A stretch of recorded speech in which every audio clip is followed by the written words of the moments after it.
Hi everyone, and welcome back to another episode of Cyber Ranges Uncovered. In this episode, we're talking about inclusion, resilience, and readiness, and how global initiatives like the Women4Cyber Foundation are reshaping the cyber workforce through hands-on learning and representation. Joining me is Nina Olesen, Chief Operating Officer of Women4Cyber, to explore how applied training and community engagement are helping women across Europe and beyond take their place in cybersecurity roles. Let's get started. Nina, would you please introduce yourself and your role at Women4Cyber Foundation? So I'm Nina Olesen, and I'm the Chief Growth Officer at the European Cybersecurity Organization and COO at the Women4Cyber Foundation. I was actually part of the team that co-founded Women4Cyber back in 2019. So today, in addition to my role at ECSO, I supervise a team of 6 incredible women in the Women4Cyber Foundation team who work tirelessly every day for our community, for our chapters, of which we currently have 34 across geographical Europe. And so my focus is really on ensuring that the daily work of the foundation runs smoothly, of course, but also on expanding our activities, reaching strategic partnerships. The mission of Women4Cyber sits at the intersection of opportunity and strategy, advocating for a more diverse, skilled cyber workforce, of course, for women. For those unfamiliar, how would you describe the mission of the Women4Cyber Foundation, and what impact are you aiming to drive across Europe and beyond? I think that the mission of Women4Cyber is simple but powerful. It's really to make cybersecurity education, training, and job opportunities more accessible to women. And our goal is really to break down barriers, whether that's through scholarships, mentorship, or practical training programs, so that women not only enter the field, but also thrive in it. And by doing this, we're not just trying to foster inclusivity as a whole, but we're really wanting to help close the overall talent shortage and build a stronger, more resilient cybersecurity workforce across Europe and beyond. It's my understanding that you've been involved in also cyber policy and strategy for years. I'm curious what inspired your personal focus on building more inclusive pathways into cybersecurity for women. I'll be honest, for me, it wasn't really about a higher calling. It was just kind of pure pragmatism. Because again, we kept saying this, and we keep saying that there's this massive talent shortage in cybersecurity. So why are we ignoring 50% of the population? The data is also clear in that, diverse and inclusive teams perform better.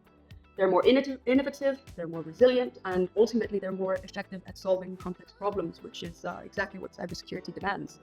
So for me, inclusion is not just a nice to have, it's really a strategic imperative. What would you say are some of the often missed opportunities or areas when it comes to building a truly diverse and resilient workforce? I think that one of the biggest blind spots is how narrowly we actually define the talent pipeline. So we tend to focus on conventional profiles, people with technical degrees or years of experience, when in reality, cybersecurity needs a much broader range of skills. So I think there's a lot of untapped potential in people coming from non-traditional and non-academic backgrounds, as well as also those from other disciplines, whether that's psychology, law, communications, or even the arts. Another big challenge is unrealistic job descriptions. We often see entry-level roles that are asking, for several years of experience and this laundry list of certifications. And that's not just discouraging, it's exclusionary. And then finally, that's obviously, especially with the Women4Cyber lens on, there's the unconscious bias.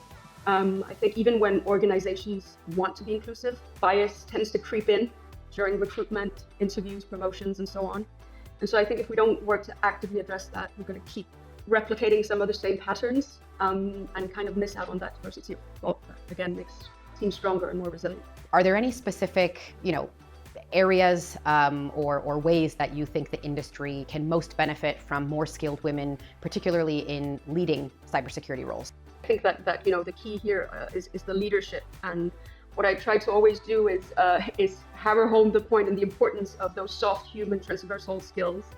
It's not just about technology, cybersecurity. We really do need people that are able to communicate very clearly with leadership, with regulators, with end users. And I think that women especially often excel at kind of bridging that gap between technical and business language. Another non-negligible thing is empathy, which is a key strength that women have. So if you think about, designing security policies, if you can design policies that people would actually follow by understanding human behavior and having like a user-centric perspective, I think that that's something that women naturally bring to the table. But I think that bringing more women into these roles is ultimately going to drive innovation, because again, if we go back to, the outperformance of diverse teams versus homogeneous ones, it helps close the talent gap again, because you're tapping into a wider pipeline.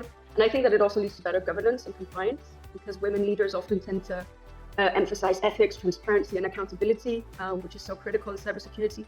And then finally, shouldn't forget the importance also of just the way that it should showcase role models for future talent.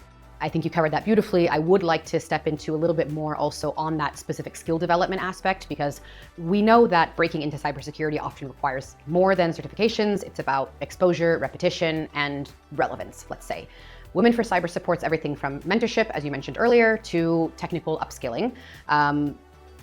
Why would you say applied scenario-based training is such a critical part of that journey? Well, I think that it's especially critical in cybersecurity because cybersecurity is dynamic and constantly evolving. And that's where hands-on applied training becomes essential. Professionals need to be adaptive and they need to be continuously learning.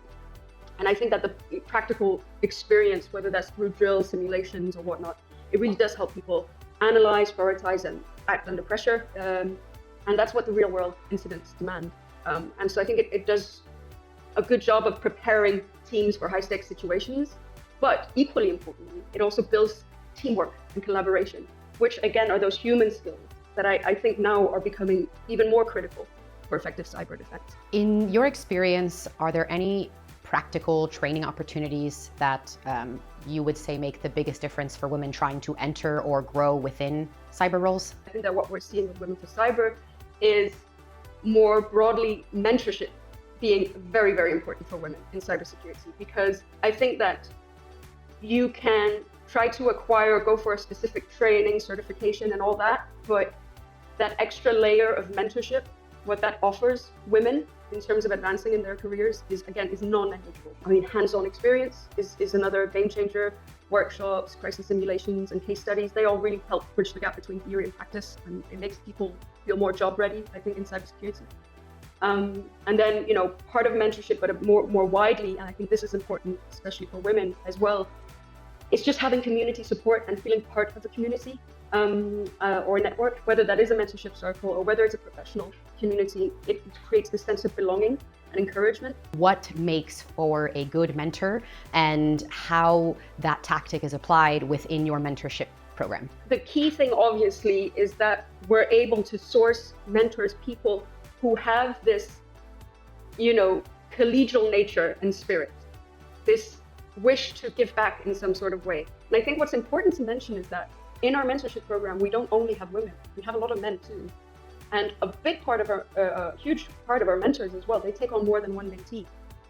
And bear in mind, all of these people are contributing their time for free. There's also something for everyone, because we're seeing some mentors who like to provide support or advice about going through the interview process, for instance. Or then we see some mentorships, it's more about women who aspire to become a CISO. And then so it's about a very specific career path and what do they need to do to get there. And it could also just be general support of like, how do I navigate my current job that is, a very male-dominated environment. And I'm finding it hard to sort of put myself out there and so on. As long as there's an open communication and understanding, it's a very enriching experience for both parties. It sounds like you guys almost need a dating app version for your mentorship program to get the right match. Well, we kind of have at this point. The numbers are so huge. We used to do it manually, back in the day. We can't do that anymore. So now we have a specific tool that helps us out with an algorithm, and so far it's working quite well. On that note, I would like to switch back a little bit to what Cyber Ranges and Women4Cyber have in common. Just recently having concluded the Cyber Drill. This year's Women4Cyber and Cyber Ranges Cyber Drill represents a new kind of opportunity, live, applied, and built to meet learners where they are. What motivated Women4Cyber to explore this type of scenario-based cyber exercise format? Well, we were very excited about the opportunity because what it did was it gave us finally the prime occasion to be able to connect with the technical experts in our community and give them a platform to shine. These live scenario-based exercises are one of the best ways to bring them out of the woodwork and have them, test their abilities a little bit. Now moving forward, it's also about showing, that there are these options out there and making these experiences more accessible to women, so that they can feel more confident in stepping into technical roles and real-world challenges. So I think that there's something that is really unique in bringing together all sides of the different types of women in cyber from those different perspectives to A, see what it's like on the other side of the fence, and B, maybe even find a new interest for something more technical or less technical, depending on what those teams are composed of. Yeah, absolutely. I think that you hit the nail on the head. I think that it goes even another level to actually showing the complementarity of roles that you need within those teams. And then it goes back to, again, showcasing how that diversity of thought, knowledge, skills is important to be able to respond to handle cyber incidents. How was this cyber drill designed to be accessible and valuable for women coming from different technical backgrounds? Well, I think first and foremost, all the credit goes to Cyber Ranges with regards to actually designing the drill and everything. One of the clear things is that it's made for women by women, right? So it's been a space really designed to empower and showcase female technical talent. I think second, the fact that it is real world and hands-on, again, allows a wider pipeline of women experts to engage in it. And then I think also the fact that it's collaborative and not competitive. So I think that that's a very important thing as well for women. So you're really working in teams, you're building trust and really learning from each other in this kind of supportive environment. And then, I think it was important for us just beyond the exercise to just create this community and visibility. An important point to mention as well was that it was free to join. So it doesn't get more accessible than that. Accessibility perfectly brings me into my next topic.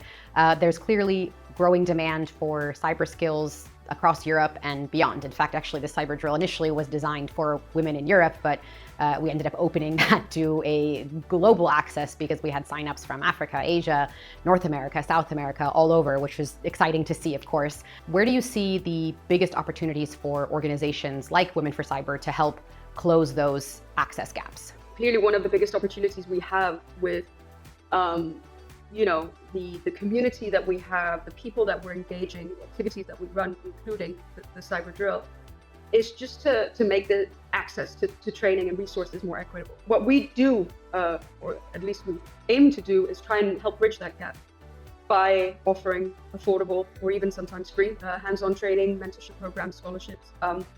And we try to do that as much as possible as well for underrepresented groups. So we collaborated with a lot of different companies on dedicated programs and scholarships that try to give opportunities for women from lower socioeconomic backgrounds. One important thing to mention there is that we have our kind of one of our flagship projects, which is the Road to Cyber platform that we developed in collaboration with the European Cybersecurity Organization. And I think that that's quite central to this effort, because what we're trying to do with that is provide a one-stop shop that connects individuals with training opportunities, certifications, job opportunities.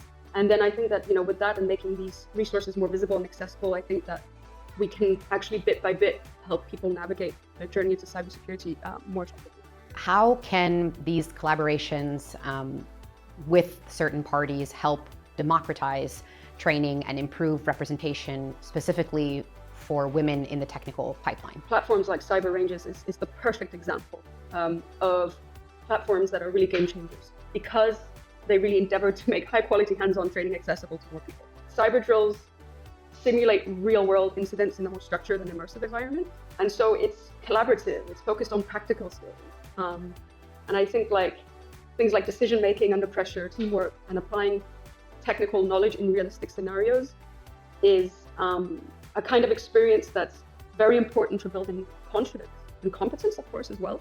But I think that's something that women really look to. I think they're always on kind of like a self-improvement journey, always wanting to reskill, upskill, whatever it is. And I think that, platforms like Cyber Ranges really provide that. Because we bring the community, we have, a lot of young, ambitious women, people out there who are eager to get stuck in. And thanks to the collaborations that we have with, for instance, Cyber Ranges, it really allows us to plug them directly into these experiences. Obviously, skills matter, but confidence, representation, and peer support often determine whether someone actually sees a future and can build a future in cyber. Why are those elements just as critical as technical know-how, especially for women transitioning into cybersecurity? I think they're fundamental because they really help you grow and succeed in the field in a way that makes you feel validated and job ready and confident of your abilities to do so. So I think that confidence, which is, for instance, again, like I said, something that mentorship gives as well, It gives you the courage to take on challenges, to speak up, and again, assert your expertise in what is, let's face it, still a very male-dominated industry. And I think that visibility matters because if your work isn't seen, it's harder to advance. Technical skills might get you in the door, but the confidence, the visibility in the community is what's going to help you stay, thrive, and lead, hopefully one day. What kind of support systems actually help women stay and succeed in the industry? That's where employers have a big role to play in ensuring that the company culture reflects real inclusivity, opportunity, and again, visibility. Because I think to break down those barriers of imposter syndrome, of tokenism, whatever it might be, we really need to bring visibility to the women that are pushing things forward, that may even be pushing the envelope when it comes to devising certain security policies or whatever it may be.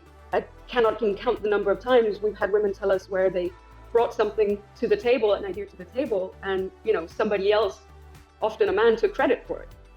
This is the reality still in a lot of workplaces. To be cynical, that's just a fact. So I think that there's a lot in terms of the culture that needs to change.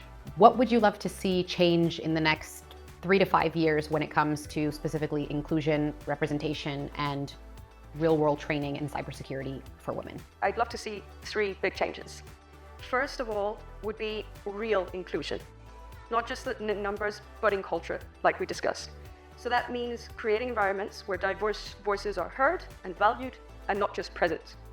And it reminds me of this great quote by Verna Myers, that diversity is being invited to the party, inclusion is being asked to dance. Second, I think that we need better representation at all levels, and especially leadership, like we talked about. So we need more women, we need more underrepresented groups in decision-making roles, because that's where the real change happens. So that layer needs to be more diverse as well. And then third, I would say, practical hands-on training that's accessible to everyone. I think that very often cybersecurity education is theoretical, or it's locked behind expensive certifications.